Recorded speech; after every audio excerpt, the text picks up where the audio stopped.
No, quit your day job. The bands aren't that desperate for a drummer. You should hear me play the pot. Careful. With a spoon.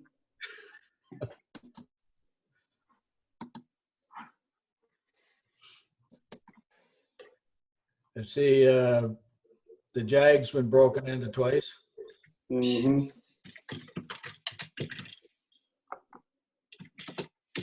Try and do something nice for people, and they burn things down and break in and bust things up. Encouraging. Yeah. So your roars will be happy now, Heather. Back out on No, we're still not rowing. Only people who have singles.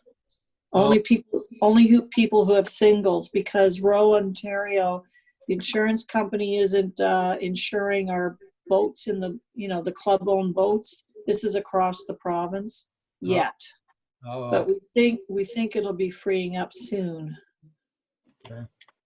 Mm-hmm.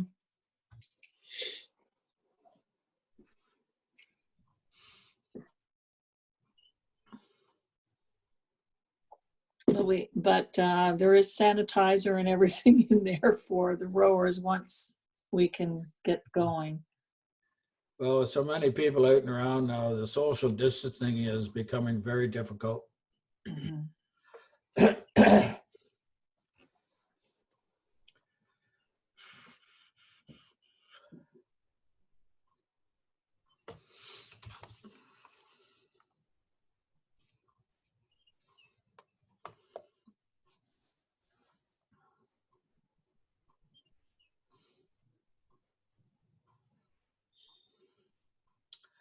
Okay, it being 7 o'clock, I'd like to call the regular council meeting of the Township of McNabb Braeside for Tuesday, May the 19th, 2020 to order.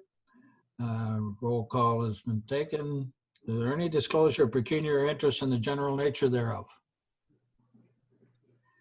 Seeing none, I need a mover and seconder for the adoption of the agenda. I do not believe that there's any alterations or changes. Ms. Young, are you aware? There are not. Ms. Lee is there too. No additions, subtractions from the agenda? No. Thank you.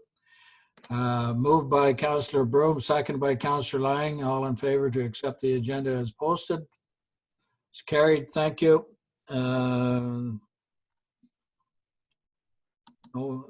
There's no delegations and presentations. So we're all the way down to item 6.1, the adoption of the previous council meeting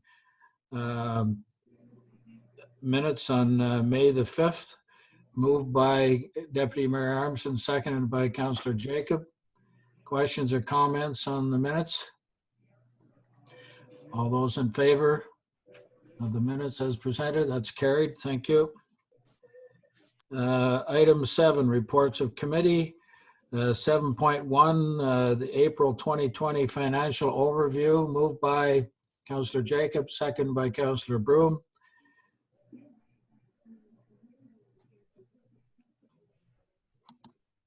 Ms. Coghlan, have you any comments or anything you'd like to say about this recommendation?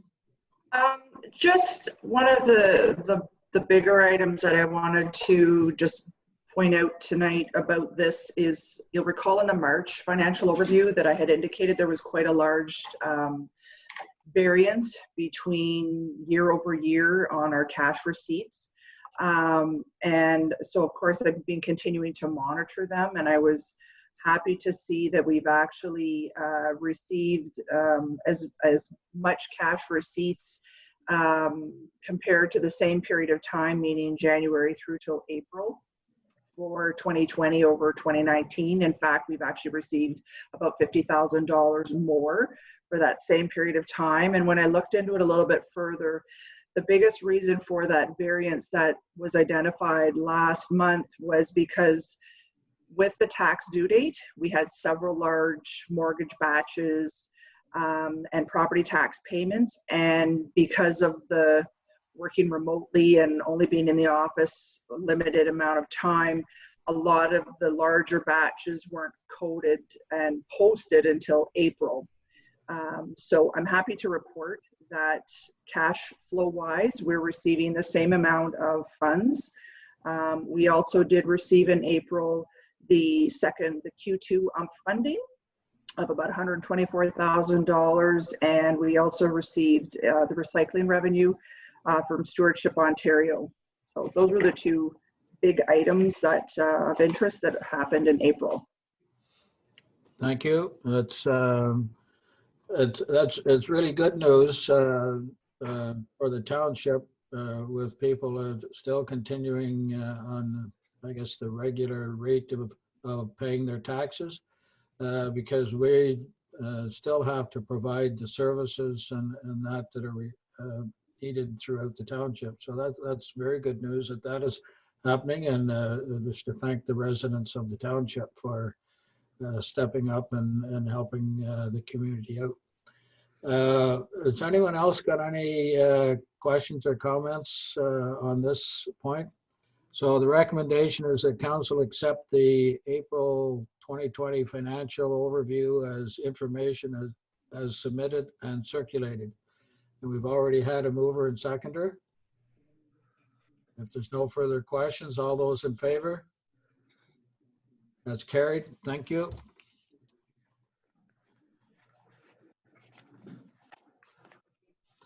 Sorry, I'm working from a cell phone here for the agenda, a la Deputy Mayor Armstrong. Well, technically, I'm flipping back and forth on screens, so you've got one up on me there. Oh.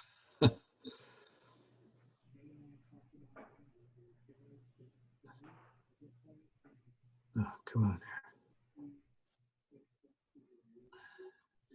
Okay, we're on to 7.2, the 2020 property tax rates, moved by Councillor Jacobs, seconded by Councillor Broom. Ms. Colgan, do you want to make a comment on this? You didn't, you have to unmute first. Sorry. Yes, so as every year we do, we need to pass the property tax rates to help generate the revenues to help support the budget that's already been passed by council back in February. Both the county and the province have set their rates.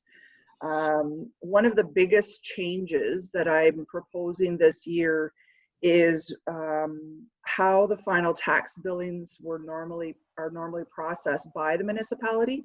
In the past, the final tax bills were broken up into two batches. They did the residential batch as one batch with its own set of due dates, which was July and September. And then they processed a second batch for the commercial industrial properties with their own separate set of due dates. And in the interest of trying to streamline operations and make our operations more efficient, I'd like to propose that we go down to just one simple one tax billing, because capping is no longer applicable. And in the past, you know, that was the driving force probably behind having the two separate batches. But now that capping is no longer applicable, I'm recommending that we go to the single batch of final tax billings. And subsequent to that, I'm also proposing that it means that we have one set of due dates. And I'm proposing that we use the due dates that would be for the commercial industrial. So meaning everyone's tax due dates would be the last business day of August and October. Obviously a benefit this year to the residents because they'd have an extra month in essence to make those due dates. So given the pandemic, this also might be much appreciated by the residents. Although, as I mentioned earlier in my first report, I'm happy to report that cash flow has been very positive. But in any case, the driving force is to try to streamline operations. So those are the two big changes that I'm proposing. What else do we have here? The other items of consideration or just points of interest. So taking into account the total residential tax bill and tax rates, take into account all three levels of government, they're going to see about a 1.76% increase in their taxes, which works out to about $103.45 over the course of the year. That takes into account also the garbage rate, the residential garbage rate that you'll be seeing in the next report, and as well both the upper tier and the provincial education rates. And just looking at the municipal portion of the tax bill, it works out on the average assessed property of a single residential home not on water being assessed at $254,000. That homeowners' municipal portion of their tax bill will see a $63.38 increase in their annual taxes, or $5.28 per month. So that's kind of it in a high level. That's a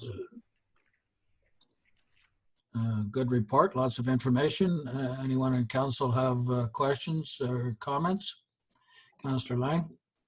I think there's a discrepancy on page 3. The paragraph underneath the first chart says an increase of approximately $48.45 over $219, or $4.04 a month. And should that not be $103.45 or $8.62 per month? Taking into account or taking into consideration the garbage levy, then yes, it should read the 103.45 Okay. or 862. That figure is just excluding the garbage rate, which I think in the past both pieces of information had been presented. So, but I Okay. do see that might be a bit confusing. I apologize. Yeah, because we don't say garbage in this, right? Or do we? I don't see. So in the chart, you'll Yeah. see where it's got the subtotal of the 48.45 and the 405. Right below that is the garbage levy. Oh, I see. Okay. And the Oh, that's increase- where you're getting it. Yeah. Okay. Yeah. All right. I was a bit confused reading that. Thank you. That's a very good way of doing it, in my opinion. The garbage rates actually is a tax, so Mhm. residents need to know exactly what taxes they're paying, and it just separates out that one item showing that amount of tax is going directly towards garbage collection and landfill sites. Any other questions or comments for this report? Seeing none, the recommendation is the council accept the 2020 property tax rates report as information as submitted and circulated. We had a mover and seconder. All those in favor? That is carried. Thank you.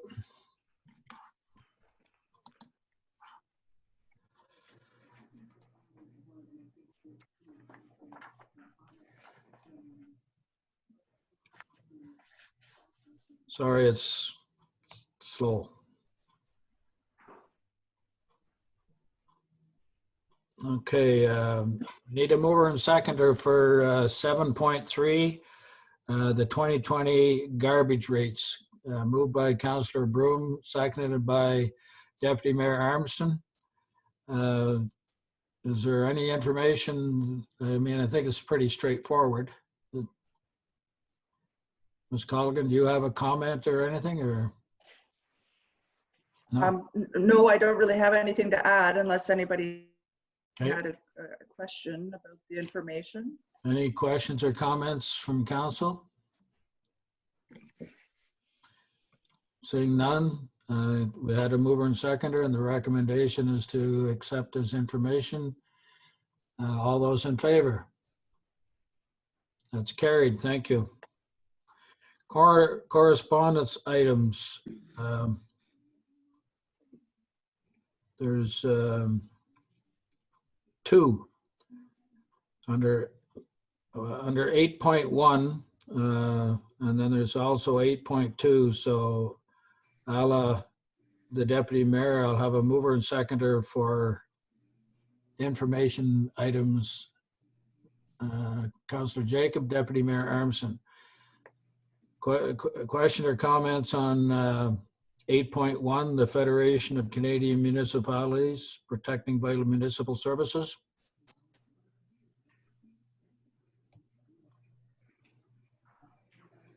I'll just make a comment on that. FCM represents all the municipalities in Canada. And what they're working on is they're trying to get the federal government to step up and help financially all the municipalities which are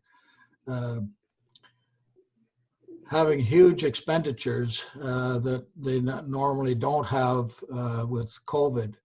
So the main thrust of what they're doing in this information is they're lobbying and trying and approaching the federal government to help out all municipalities. And I know it gave examples of some of the larger cities, and it's in the millions.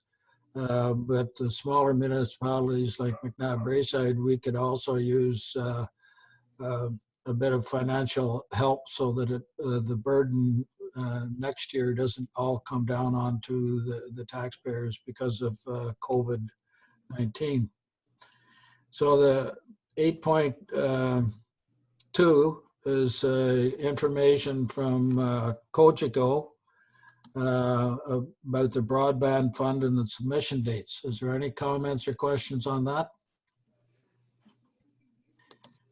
Okay, I'll make a comment on it. As Cogeco, as everyone knows, they're trying to get fiber cable like through the township up to Renfrew and hopefully being able to serve some areas of the township.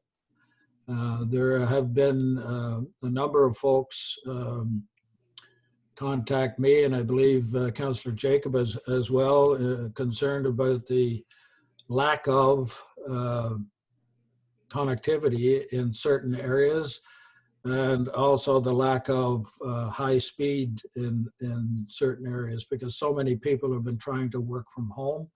We're finding this impossible.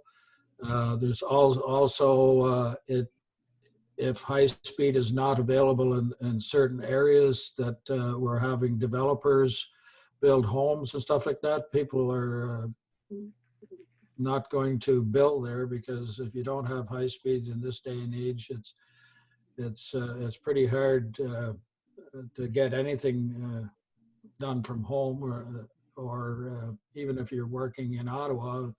I'm sure Deputy Mayor Armstrong realizes how valuable high-speed internet at his home is to him.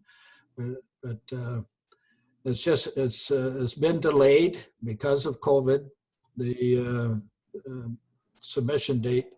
But they're keeping in touch with us as far as we're going. And for the people that are upset about not having high-speed internet,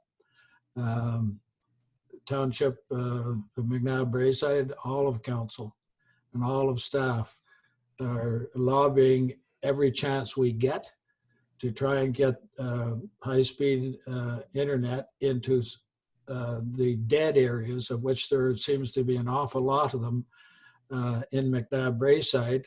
And as one lady pointed out, especially, we're just kilometers from the city of Ottawa, the capital of Canada, and we have many, many dead areas where folks can't get high-speed internet.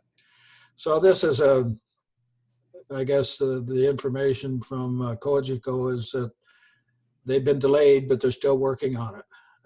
Unfortunately, the council here has no authority whatsoever to force companies or the CRTC to put high-speed in there. So I ask everyone to keep lobbying anybody they're talking to, and I certainly do at County Council, And members of Parliament, when I'm talking to them, always hitting them up about high-speed internet in McNabb Braeside. So that's just some information on the correspondence that we got. So if there's nothing else, all in favor of receiving his information? Carried, thank you. Motions. 9.1. I know that I supported item 1, the Township of Bonnechere Valley Official Plan Amendment. Did we have I believe Deputy Mayor Armstrong, I saw an email go through you. You're also supporting that. This amendment, it kind of makes it an awful lot more difficult for rural municipalities to proceed with building houses and expanding the population and businesses and stuff. So this is why this request has gone out from Bonnechere Valley. So I guess I'll do that one. So all those in favor of supporting item 9 under 9.1, item 1? That's carried for support. Thank you. Is there, Ms. Young, was there any others that received support? No, there wasn't. Thank you. Then we'll move on to, and I'll just comment on, there's a lot of looking for support and stuff and all the, and a lot of the things they're asking for, the provincial and federal government have already started to move forward and are giving that. So I don't see the need for us to lobby them to give it to us when they're already doing that. Item 10, unfinished business, boat launches, moved by Deputy Mayor Armstrong, second by Councillor Lang. Ms. Lee, is there some information on this one? No, we were asked to bring it back to this meeting. Okay, well, I believe at the last meeting that there was two boat launches opened up, because I know Red Pine Bay is. They're all open now. We're all open now. Okay, so Councillor Lang. I think on our homepage on the website needs updating. It only says Red Pine Bay and Burnstown.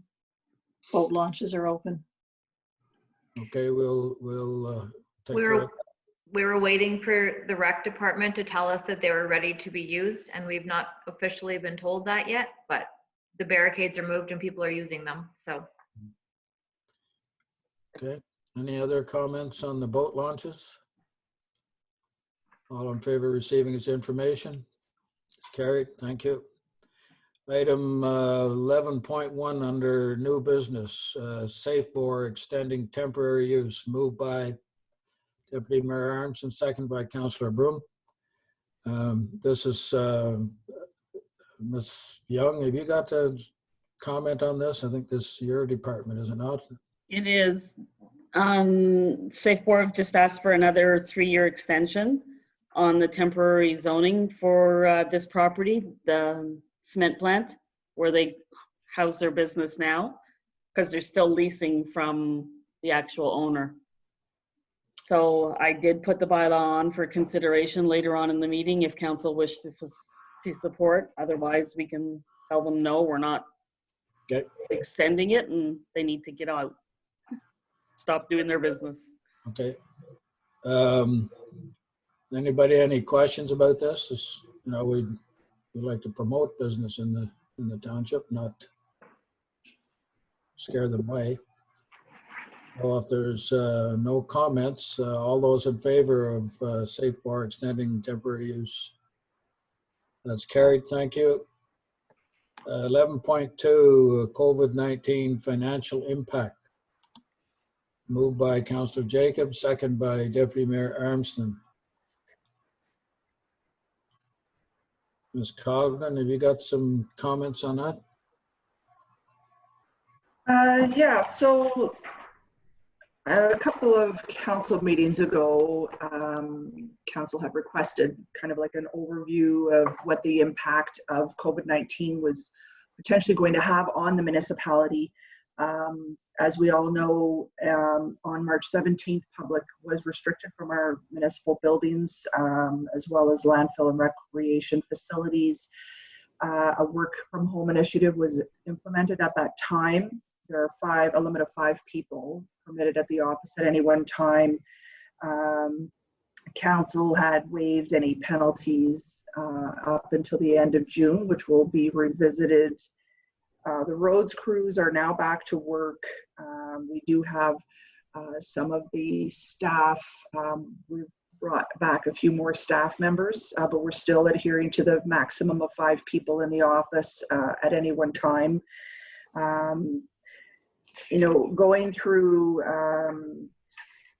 you know, in detail of the finances, you know, there is a consideration that can be made to possibly defer or delay hiring students, just because a lot of the students are used in the recreation or this museum. And given that those facilities are currently closed, you know, we could maybe give some consideration to that. Although I am told by the rec director there's always a need for the students, gardening projects, landscaping. You know, he's got a long list of projects for them to do. So it's not to say that, you know, although their regular duties may not be available, there could still be a need for that. So I kind of went through in detail, you know, some areas where we could maybe recognize some savings to help offset the losses of revenue.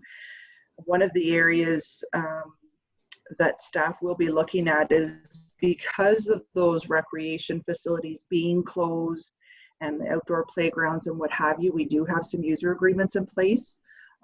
So staff will be looking at maybe reaching out to some of those neighboring municipalities that we have agreements with to see if there's any kind of rebates or credits we might be able to get for the few months, at least so far, that the facilities have not been able to be used.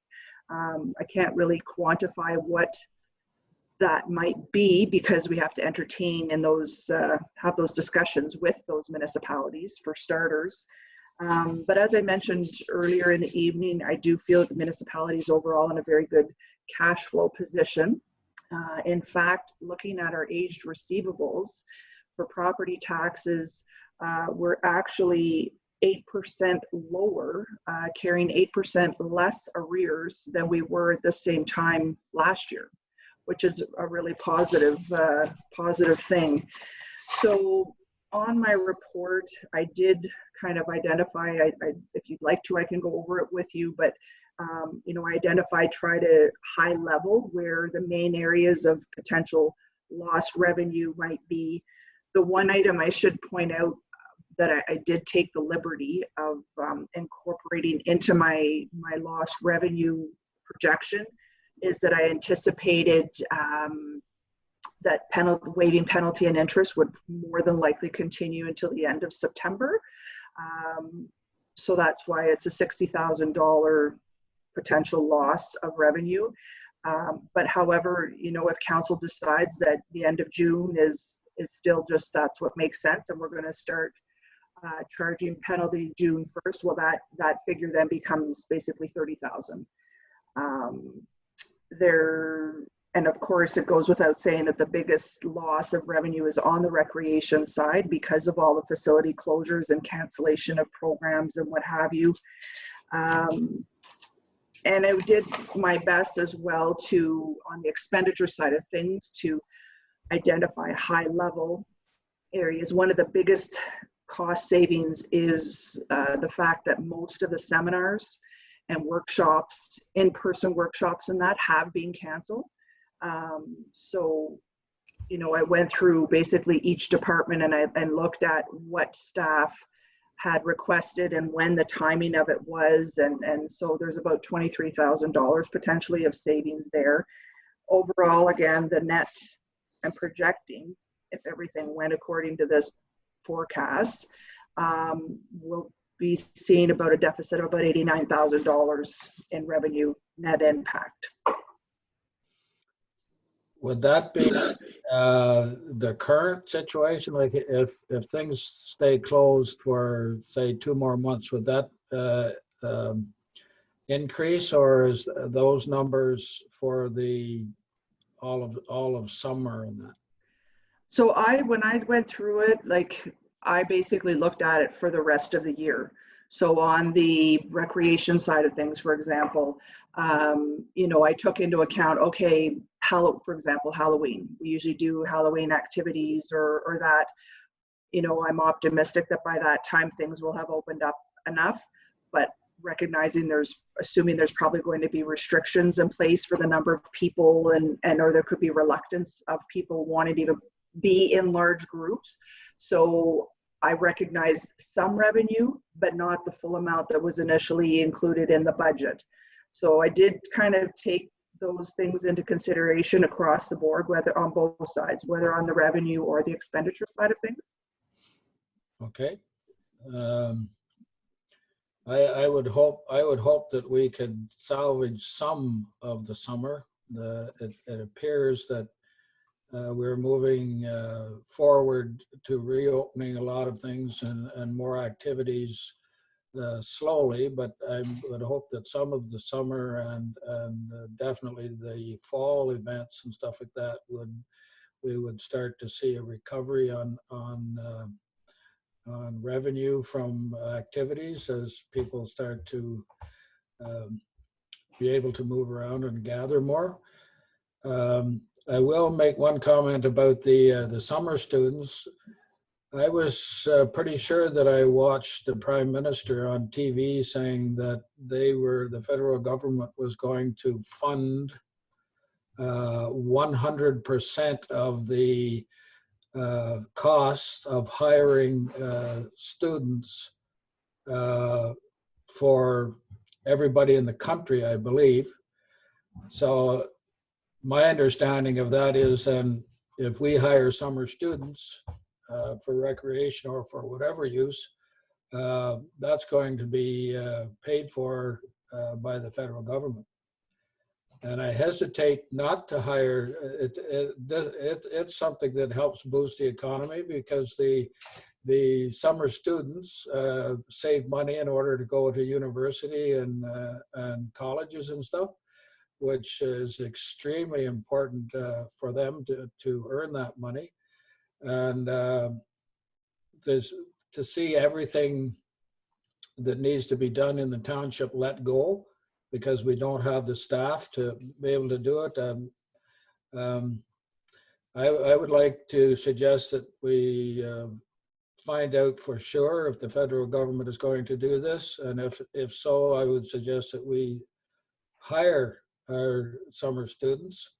And if possible, you know, my thing that sticks in my craw every year is the litter and the garbage and debris throughout the township that people throw out and in the ditches and stuff like that, to have perhaps 1 or 2 extra hired if the federal government is paying for them to work on cleaning up the township.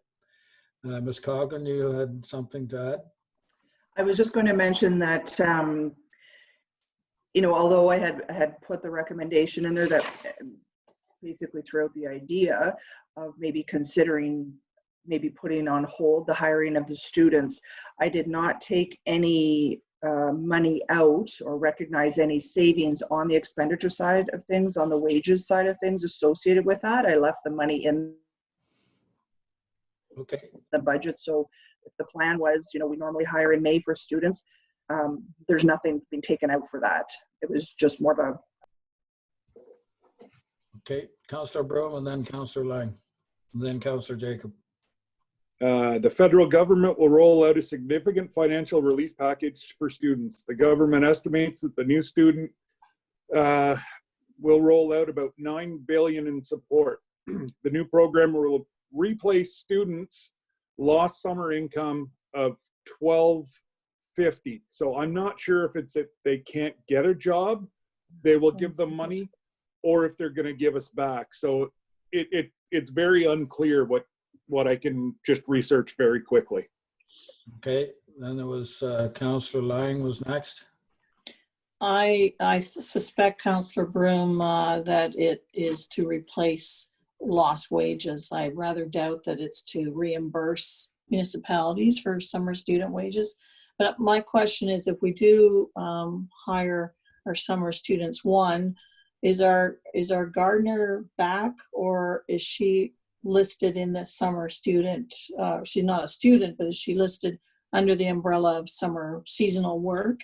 And two, if we do hire them back, in addition to cleaning up ditches and things like that, we do have a few projects listed, like replacing some of the sprinkler system at Waba Gardens, and also that link to the trail at Claybank, which students could certainly work on. I agree with you completely, and I had read about the lady at for Waba Cottage, and my thought when I was reading is that we cannot not have her there. 2 years ago, we struggled with the gardens and everything in Waba Cottage. Mm-hmm. There was a cutback, and last year we got this lady who does a tremendous job. And anyone who went to Waba Cottage last summer and saw the flowers and the shrubs and the trees and stuff, and how beautiful they were, I don't want to see us lose that, because if you let that go for 1 year, it takes a couple of years to get it back. So when it comes down to it, I won't be supporting anything that comes forward to lose those people. So, Councillor Jacob?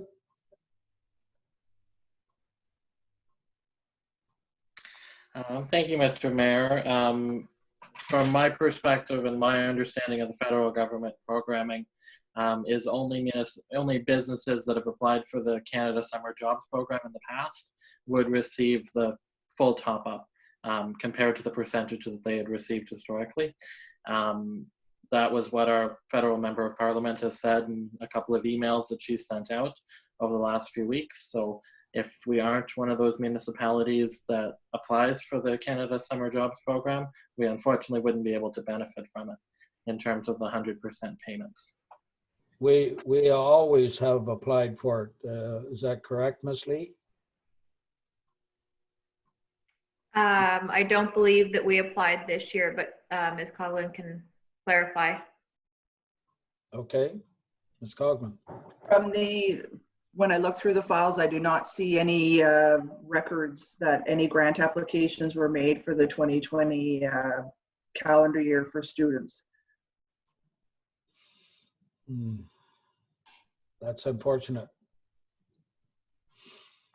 Okay, any other questions or comments? Councillor Jacob. I just had a question, perhaps through you to the treasurer.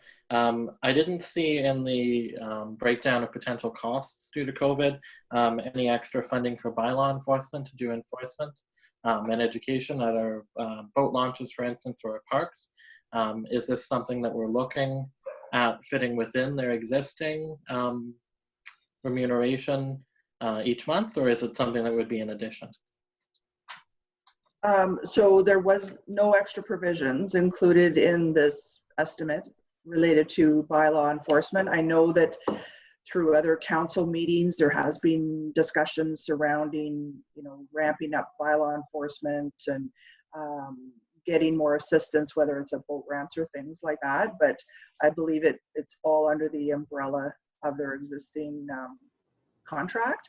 But I would have to, if we were looking at ramping up their services and there was a cost associated with that, well, then we'd have to bring that back to council for approval, because we're only operating under the current budget parameters. Perfect. And just one small comment. In terms of looking at the cost projections for leaf and yard waste collection, an $8,000 cost to me personally doesn't seem like an excessive cost. And it seems like something that we could move forward into future budget cycles. So I would just ask if we can bring that back in terms of the 2021 budget preparation. Thank you. Any other questions on this item? So the recommendation is the council accept the COVID-19 financial impact report as information as submitted and circulated. We had a mover and seconder. All those in favor? That's carried. Thank you.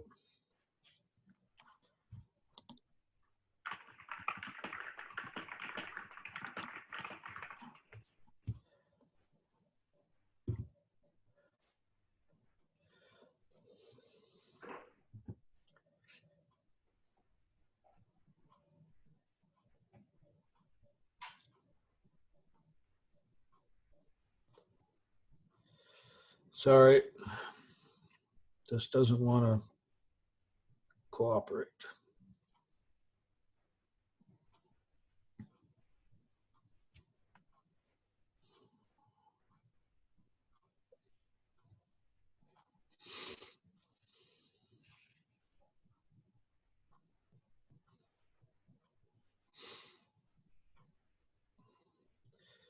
Perhaps, Ms. Young,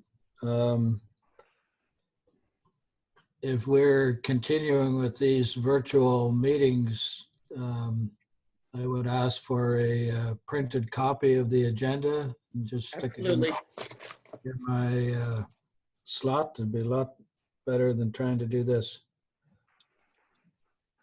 I can do that. Thank you. So now we're down to bylaws. 13.1, bylaw 2020-31, 2020 tax rates, moved by Councillor Broom, seconded by Councillor Lang. Any questions or comments? Seeing none, all in favor? That's carried. 13.2, bylaw 2020-32, garbage levy, moved by Councillor Jacob, seconded by Deputy Mayor Armstrong. Questions or comments? Seeing none, all those in favor? It's carried. Thank you. Bylaw 2020-33, assume 1 foot reserve Mackenzie. This is on the roadway that we talked about in the PAC meeting. Any questions or comments? All those in favor? It's carried. Thank you. Do we not need a mover and seconder? I thought I got one. Did I not? No. I'm sorry, I need a mover and seconder. Deputy Mayor Armstrong, Councillor Jacob. All those in favor? It's carried, thank you. Sorry about that. Bylaw 2020-34, Madawaska Shores Subdivision Authorization Agreement, moved by Councillor Jacob, seconded by Councillor Broom. Questions or comments on this? All those in favor? That's carried. Thank you. Bylaw 2020-35, zoning bylaw extension for Safe Bore, moved by Councillor Jacob, seconded by Councillor Broom. Questions, comments? All those in favor? That's carried. Thank you. Is there members of the public, Ms. Lee, that have any questions? Yes.